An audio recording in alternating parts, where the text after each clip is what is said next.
Hey guys, my name is Evan Jauke. I'm a speaker, I'm a writer, I'm a content creator, and I'm an engineer.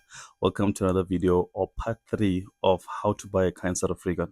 Now, for those of you who are joining me for the very first time, I'm doing a series that I'm discussing the ideas and the issues that I had when I bought my first car.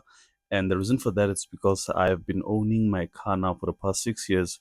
Actually, I've celebrated the 6 year anniversary of the car on the 25th of November this year. So I thought, like, you know what? This is so cool. I could share some of the ideas, some of the tips, some of the problems, some of the challenges that I got. And maybe in the process of doing that, that this is going to help other people anyway. So, um, in the last video, I spoken about financing, right? In terms of like what is important when you are considering financing. Obviously, I'm having a proposition that most of us that are going to buy this cars, this is a brand new car and this is a car that you're going to be financing it through a financial institution, right? In this case, a bank, right? So the last time that I had this video, or please check it, part number two, is that I was speaking about the importance of understanding concepts when it comes to interest, because there's something that is very much more key when it comes to lending, which is interest. And interest for me, the way I understand it, not as a financial person, or I should have made a disclaimer, right? Okay, guys, this doesn't constitute sure it as a financial advice. Please make sure that you consult the financial person, blah, blah, blah, blah. All right, out we go. So when it comes to lending money, is that you need to understand the interest, and the interest is the money that the person is expecting of you to return as a result of you using the money that they gave you. So if I give you 2 rand now and I said the interest is 50 cent, I'm actually telling you that in order for me to give you 2 rand, I need you to give me 50 cent more for you to be able to use the 2 rand, right? So that's an interest. Now, I spoke about having a fixed interest and having a linked interest, where I went on to say that the most important thing that you need to understand before signing the contract is that you need to understand what type of agreement do you have with the bank. Is it something that is linked? Is it something that is fixed, right?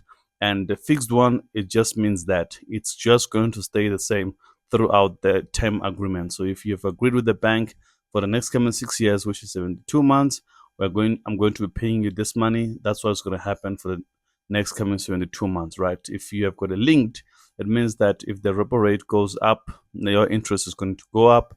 If it comes down, in the case of COVID, it's going to come down, right? Now, before you can drive the car off the showroom, the bank is going to ask you, well, how do we protect ourselves from the risk of giving you this car? Right? So you have to say to the bank, okay, I'm going to get an insurance to be able to protect myself from this. So you can have an in-house insurance. So some of the dealerships, they've got their own insurance, right? And then some of the banks actually they've got their own insurances. So you can opt for those two, right? But obviously you can go for external. You can go to company X. There's just so many. There's just so many varieties that you can choose from. Now, obviously, you are going to get an insurance for this car so that you can be able to protect this asset which the bank is now giving it to you. But you must always remember that it is the bank's responsibility to make sure that the asset is protected against loss or damage or theft, and but it's your responsibility to make sure that you actually pay for that. So the payment on the insurance, it's you, right? And one thing about a car insurance is that this is a short-term insurance. So what does that mean? It means that at any given moment you can just decide that the relationship that I'm having with you guys, I'm no longer want to continue with this. So therefore, you can terminate the relationship and then you can get another insurance. Now, there are so many things that I can speak about when it comes to car insurance, but what I want to touch on, maybe it's just three things. Number one is that you need to understand that insurance is based on risk profile. So obviously they are going to use your profile in the same way that when the bank lends you money, they use your profile to check what type of person are you. Have you ever had an accident before? Have you ever had a claim before? Have you ever had insurance before? Obviously, if you had a car already, if you have a car already, you'll know they're going to run you through all this series of questions. Are you the regular driver? Where is the car parked during the night? Where is it parked during the day? Like all those type of questions, which you have to say no, you have to say yes, you have to say 5 years. How long have you been having your car insurance? Your your insurance, or how long have you been having a license, what type of license code do you have. So you're gonna have to run through all those questions, right? But I think what is important when it comes to car insurance is that it's not just really that profile. The most important thing is that when you got that policy schedule, I think that's where most people they lose it, right? Because number one, you need to understand the accesses. Now, what is an access? An access is the amount of money that you need to pay for the insurance to be able to start taking into consideration your claim, right? So, which means that if you pay an access, you're now saying to the insurance, okay, so this is the money that I'm willing to meet you guys halfway to be able to consider whether it's fixing the car or maybe it's writing off the car, whatever the condition of the car is, right? It's an access. Now, there's a primary access and there's additional accesses. Now, most people they don't read the additional part.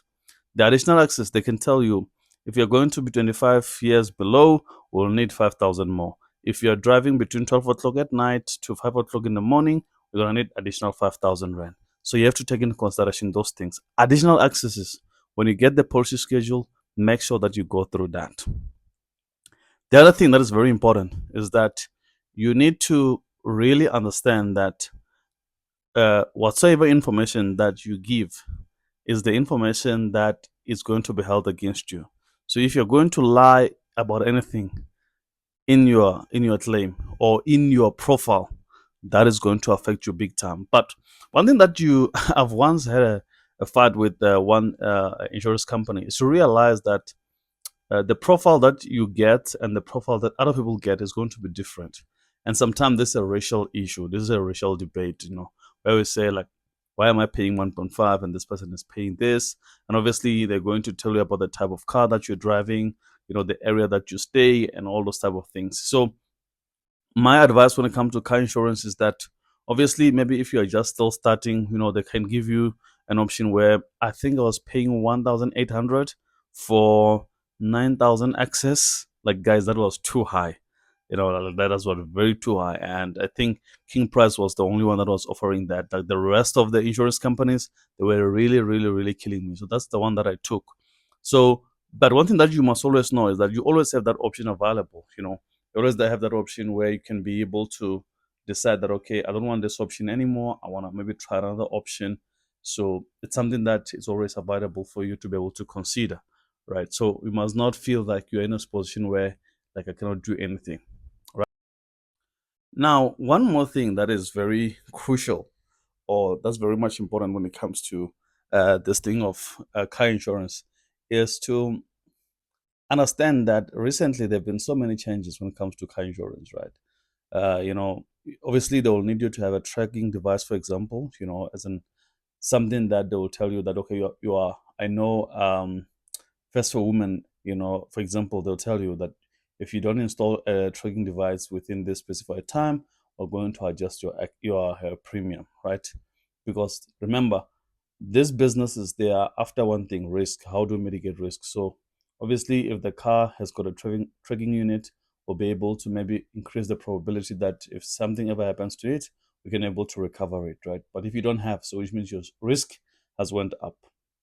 Now, this is very crucial because you need to, obviously, depending on the type of tracking unit that you got, whether you've got, a unit that can able to check where it is located, blah, blah, blah, whatsoever. I don't want to go into deep right now, but what I want to go down to is that you need to always make sure that you understand the risk that you're taking and the finances thereof, right? Because most people, they're just surprised at the end that, what, maybe I got a an accident, and then right now I need to maybe pay 9,000 Rand excess, or this is what is happening. And one of the things that happens as well is like using brokers, for example. I think one of the years, I think year number 3, I was using a broker as well. Then when it comes to claiming, I realized that no, man, the pain that I get from claiming through these guys is really not worth it, right? So that's one thing that you must always be careful of as well, to say, if you're going to be using a broker, what type of a broker is this? Is this someone that I can rely to? What is the level of claims? You can go to Hello Peter, for example, to check like, okay, this insurance company has been in the business for so long. This is what has been happening. This is your claim rate and all those type of things. But you know, one thing that I can tell you is that irrespective of what the ratings are for an insurance, it's still really up to you in terms of the experience that you get, right? You can go to whatever side you get that this is a good rating, and then you start making a claim on that particular car insurance, and then you realize that no, it's not the one. I remember I had an insurance with guys called what Motorveps, right? So these guys, they position themselves that their maintenance company, right? So which means that you know you can pay a monthly premium, which will be able to. It's a maintenance cover for the car, right? So they will maybe cover for your steering rack, they'll cover for this, and they'll cover for shocks, they cover for that, they cover for this. But when it's time to claiming, guys, yo, still to this day, I just ended up canceling because I just couldn't go through. They were just not there for me. So when it comes to even taking your maintenance cover, which I'm going to speak about on a different video, you have to be very, very careful because obviously there's a period where even if your car is new, it's going to need like some repairs. Like, especially if you're going to keep the car for a very long time, like mine, where you have got a car that is 6 years old. I mean, a car that is 6 years old and has traveled for more than 170,000 kilometers, like that's too much, right? Even you as a person, you get tired. So even the car has got like its needs, its conditions, it repairs, and all those type of things. And obviously, I'm gonna couple this conversation with the incident that happened to me when I had to repair my steering rack from a Volkswagen, right? Because it's just something that is very interesting that I think maybe some of you have got experience about. Maybe you'll like to share. I'll want to hear that from you as well. But now, wrapping the conversation about a car insurance is that you need to remember that this is a short-term insurance. It means that you can cancel this thing at any time. Obviously, there's something that they charge, which is called a pro rata fee, which just means that if you join maybe the insurance on the 15th and then they're billing you on the 30th, and if you say that the if insurance must be effected on the same time or same day, then they'll charge you a fee that is not equal to the monthly installment or monthly premium that you have to pay, right? But again, another thing that you need to remember is that there is an additional access on top of whatsoever access they could have given you. They like doing this if you are just joining the insurance, maybe, and the car maybe is old, or maybe you are still very young. They usually put those additional accesses so that, remember, all of this thing is done for one thing, to reduce the risk. So they want to make sure that whatsoever happened, the risk that they're going to take in insuring you, they can be able to account for financially. Because remember, insurance, this is about risks, right? So what does risks entails? Risk is about saying that, you know what, in the duration of the existence of these things, what if things go wrong? What is going to happen with that? So if things go wrong, this is what's going to happen. That's why you're insuring your car. That's why you're insuring your phone. That's why you're insuring your house. Is that you're preventing yourself from being in a situation where you don't know what to do if disaster happen, right? So you're kind of like doing disaster management when you are doing when you're joining a car insurance. And obviously, some people during festivity they cancel the insurance. And guys, now what I can tell you is that when it comes to insurance, like, if you start having one, don't cancel it, because I don't know, there's just some weird thing that happens with having insurance. Like, once you cancel and you don't have it, like something bad thing happened. Like, but why this thing didn't happen for the past 5 years?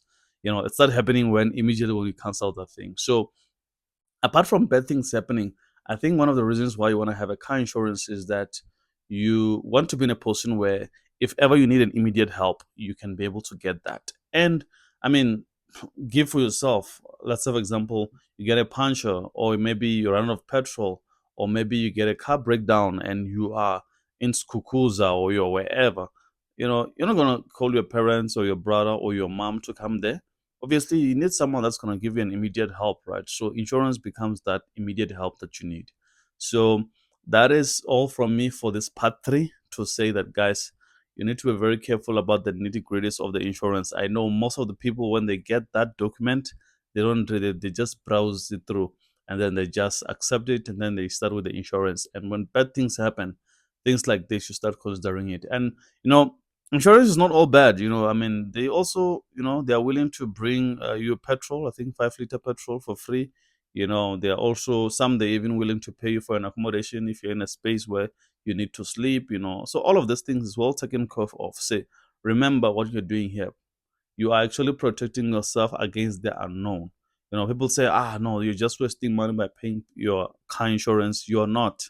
You're protecting yourself from the unknown. And there are so many things in life that we don't know. So it's about like learning how to live in the world that you don't understand. And that's what the purpose of the insurance. So that's what I think the insurance is for.